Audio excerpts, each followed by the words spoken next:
Parang kilala po kita. Yun, sir. Nung high school ako, gusto ko rin sana maging broadcaster.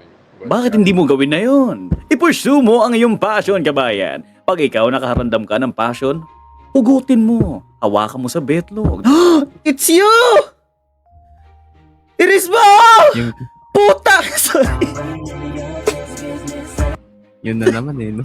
Tagal na akong Alam hindi ko. tumatambay dito, sir. Ba't palagi, kuya? Hindi pwede yun, sir. Mukhang titan. Eh.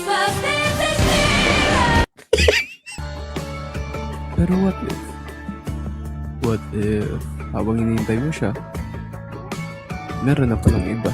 Ngayong araw, manggagago ko. Dito sa Yuminggil kasama ang kapwang Pilipino. Namumblema ka ba? Wala kang problema. Ako nga pala si DJ Slappy, isang content creator sa TikTok na kung saan mauurat ka pag nakita mo lang ang aking muka. Yes, ako po yun. Idagdag mo ako sa problema mo. Kahit i-block mo ako o kaya i-report, nandito pa rin ako. Kaya saan ka pa? Tang ina mo, piliin mo ako. Bitch. DJ Slappy, hello. Oh my God, putang kala ko hindi maano. Hi, hello! Magandang hapon, kabayan. Kala ko sa edit lang yun. Hindi!